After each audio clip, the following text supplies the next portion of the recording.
Hey, everybody. Hi, Hey, welcome to Thursday Tea Time. we're excited. We're back. Nice to be back. Mm-hmm. Mm-hmm. Yeah, It's a little hectic around here today. just a little. Yeah. I don't know why. Uh, Christmas? Yeah, but that month is always, December is always hectic, but Yeah. I feel like extra hectic today. Extra hectic. It's Is that okay because we're though. getting older? Maybe. Maybe. We can handle less. Our capacity is diminishing. so, so welcome. It's good to be together. Whatever's going on with you, whatever time you're watching this, if you're watching it live with us right now, or if you're going to check in later, it's a good time to be called together. Yeah. So what are we talking about? You just asked a minute ago. I did just ask and you didn't answer. I did. I popped it on the screen. Sorry. Oh, Boop. We're talking about joy. well, that's exciting. I'm loving this so much. Yeah, Let me move out of the way so you guys can see. So you can enjoy it. Yeah, so we're talking about joy. That's, every week we're looking into one of our traditional themes of Advent. We did hope, and then last week we did peace. Peace. We did peace, right? And so this week is joy. And and that's really a big part of why we do this. There's a joy that I feel, and I think you do too, when we're together. That's a big part of the heart of Wesley Church, of the Wesley family. So for us just to kind of draw back, breathe a little bit, whether it's a hectic day for y'all or a hectic evening or whatever, there's still joy. And so I guess, what's your down and dirty definition? If someone comes up to you and say, "Hey, Miss Alicia, what does joy mean?" What would you say? That was a small child, if you didn't get the voice.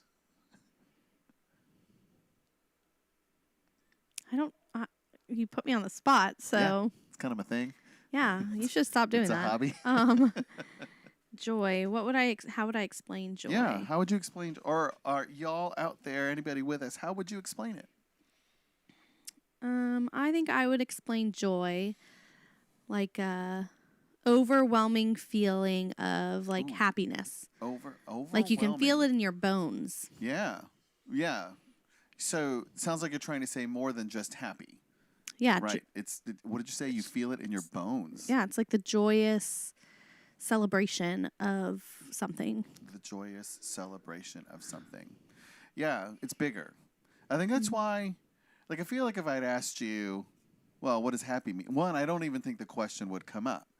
I mean, I think everybody knows what happy means. Mm-hmm. But when you try to nail down something like joy, we're like, we're trying to reach for something that's bigger than just happy. Mm-hmm. Which I think is why, year after year we talk about these themes, even though year after year we talk about them, there's still more to try to uncover. I like that. Overwhelming, and you feel it in your bones. So here's the question then. Can you be sad and joyful at the same time? Yes. Yeah, you said that right quick. Yeah, because it's like what we talked about yesterday or last week. Like what we talked about last week, saying like you can't so even in like a sad moment, you have to find some kind of joy to get you through. In a sad moment, you have to find some kind of joy to get or you peace. through. Yeah, and one thing that I'm looking for is a joy that is not just a like sometimes we look for joy to mask the pain or the sadness or the sorrow, right? And and that's an easy temptation, especially if like, man, I just got to get this stuff done. I just need to push through to get this stuff done. And maybe you need to do that. But what I think we're really called to embrace is a joy that comes from the Spirit that is not a mask, is not, just a quick remedy, take a couple of these and you'll feel better kind of a thing. But that feel it in your bones, like always with you kind of thing. So I got to thinking, right? So what are some of the things that kind of clue us in to feeling that overwhelming sense of happiness and everything's going to be all right and all that? What are some things that you think of? So I was already preparing for a question that I thought you were going to have. How so did it go? I'm not sure that so I wasn't really listening to what you just said. You want to answer the question I didn't ask? Yeah. Okay, let's hear it. Only because, so after church last week, yeah.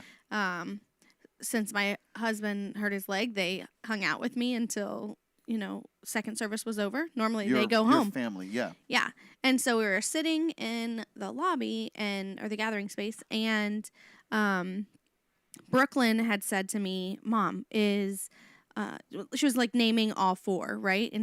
Of hope, peace, joy, and love. And so the middle one, she was like, Mom, is next week joy? And I was like, yes. And it was funny because she said, let's talk about what brings us joy. And so that's what I thought you were going to ask me. And so I was prepared for that answer. That's exactly what I asked you. Is it? Okay, because no. It is. It actually is. Okay. Because I was like, oh, if he asks this, I'll have an answer right away. But anyways, we each got to say what brings us joy. And the one thing I told them that brings me joy, no matter what, if I'm having a bad day, if Sunday morning has been crazy or something has happened, it doesn't matter. When I look out into the pews and see my family together at church, even if we're not sitting together because we're serving in different departments and stuff, seeing my family in church together brings me joy. I feel that in my bones. Yeah. Right. And even, and I would say, like, even if y'all had, like, a rough morning, you know, that happens before church, you can't find your shoes or just someone's in a cranky mood or whatever, it's still your people. With your people. That is a great feeling that can overcome. That's beautiful. Yeah. Yeah, man. I love it. That. So I just did a quick, what are some of the images that come to mind, and I was pleased to see a link, right? So let's see if you can come up with a link. So here's the first one. Okay. Right? Beautiful. Cute. Alicia, what do you feel? Oh, it's a puppy. Oh, right, so puppy. And I was thinking, like, a lot of people, I guess because this morning, right, I'm walking my dog who, she's a puppy, but, she's a big puppy. She's 9 months. But still, a neighbor who hadn't really seen her yet was out. And she's like, oh, she wanted to come up and do the little puppy thing. And, of course, Gabby was all about it. So there's the puppy. Right. Right. People get joyful about puppies. Come on, man. Yeah. I got to see my nephew yesterday for the first time. Oh, who is like baby. Almost brand new. Yeah, he's a week today. Yeah, a week today. Oh, yeah, I love him. And he's doing good. Everybody's good. Yeah. Yeah. Yeah, my kids were annoyed that they kept asking to hold him because when we got there, I brought everybody. Yeah. But I'm going to hold him. That's what I came for, to hold him. And so share? I'm not very good at that. When it's babies.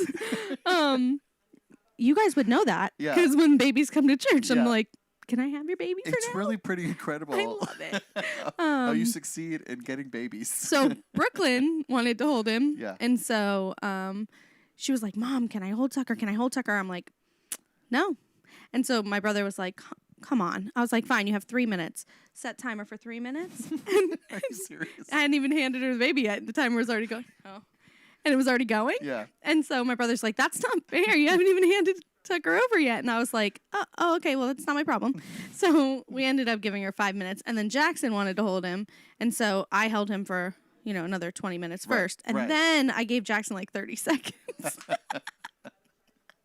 You were crazy. That brings me joy. Babies, right? And even folks that you obviously just love babies, but there's people out there that are just kind of like a little awkward around children or stuff. But I've yet to meet a person or see a person who doesn't see a baby and be like, you just feel something. You feel something.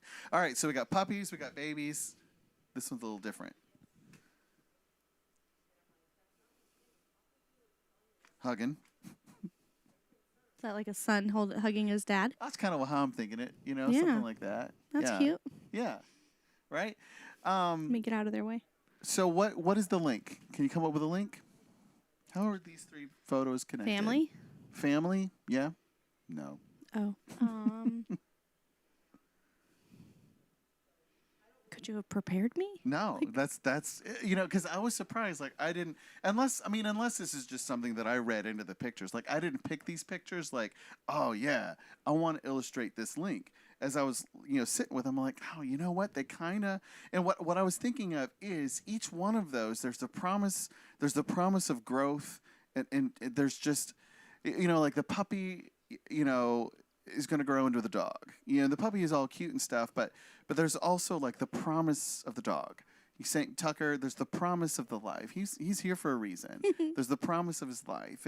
And here, I'm just imagining the father, son living into the promise of this life, and the growth that comes with it, the change that comes with it, the stories that live with that, and just kind of projecting my own story into these two, and just how good it feels to talk to the people who remember, how good it feels to still have those people who knew me when still rooting me on now, so I guess part of what I'm looking for, that feeling in your bones thing, is the joy that really sustains us as we live into the promise of our own lives, as we live into the potential of what God has called us to do here. I think part of why I really like this annual celebration of Advent and Christmas is, it's marking the time. It's another chapter in the unfolding story.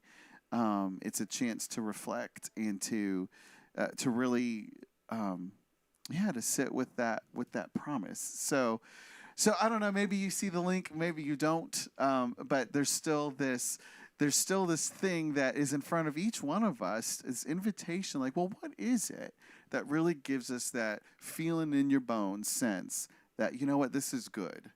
And this is a good that sustains me when maybe this over here is bad, or what's right in front of my face is bad. So that's what we're looking for this Sunday. That's what we're exploring. We'll be lighting a candle for joy. And I'm especially excited that it's this Sunday, because that evening is our Blue Christmas service. And I want to make sure that I tell you all about it one more time. Where we do just what we've been talking about. There's a joy that is stronger than the sorrow, that somehow helps us really hold the sorrow in a way where even if it undoes us for a little bit, that thing in our bones is still stronger. People who walk through grief and who find that we're given the capacity to be real and honest with our grief and to still live into the promise of the goodness that is this life. So it's a service that holds that points to the grief, and we're going to be walking together this journey of what is it like to still be connected to those that we love, and how do we still find the grace, the love, the peace of God. Even part of one of the little spots in the service is, well, what do you do with the anger? There's this phrase that I bumped into, where the author writes, I'm still holding God responsible. How do you love and serve and honor a God that you're still holding responsible for that loss? So I'm excited about it. It's going to be a service that'll help us with our healing and really set us up for the continual joy of the season. So that's this Sunday at 7:00 in the evening. I'm excited about that. Of course, we have a regular Sunday schedule. Yep, 9:30 in person, and on what we're doing right now, online. Online. I was trying to go through what we were. Anyways, 9:30 in person or online. 11:00 traditional service in person. We have youth at 5:00. We're decorating Christmas cookies this week. Nice. I'm excited. So that's going to be fun. Then the Blue Christmas at 7:00, and then Bible study on Wednesday at 10:30 and 6:30. 10:30 and 6:30 on Wednesday, and then we're getting close to Christmas. I know. Christmas Eve. We should probably start talking about that. Christmas Eve is going to be on Christmas Eve at 4:30. Yeah. And we are returning to the sanctuary this year. Last year we did Christmas Eve outside, and it was pretty great. It was great. I'll always remember that service. It will always stand out in my memory. But we're excited to bring it back inside the space to have a Christmas Eve celebration that'll include candles and communion and all that. So you want to make sure to make a note of that, be telling your friends and whatnot. 4:30 on Christmas Eve. Why do we do it so early, Alicia? So you can go home and be with your family on Christmas Eve. Or if you're already at home, you can concentrate on your family. Concentrate on your family. It's really a gift, that puts us back in those spaces with those people to maybe reflect on what we experienced in the worship service, to have that meal together, to really go into the peace of the night together. Yeah. So 4:30 Christmas Eve. Yeah, I guess I do too. And then the Sunday after, just to give you a little heads up, the Sunday after Christmas, we'll still have church, but we're doing one service. Yes. At 10:30. At 10:30. Yeah. And it's PJ Sunday. Yeah. So if you're one of the ones that connect only at home, you were required to take a picture and send it. Yeah, that's it. Send us a picture of you in your PJs, of your family in your PJs. Yeah, so Christmas is a season of hope, a season of peace, and a season of joy. And what a joy do we get to experience that together. Yeah. So thanks for being with us. We will see you soon. Have a great week. Bye.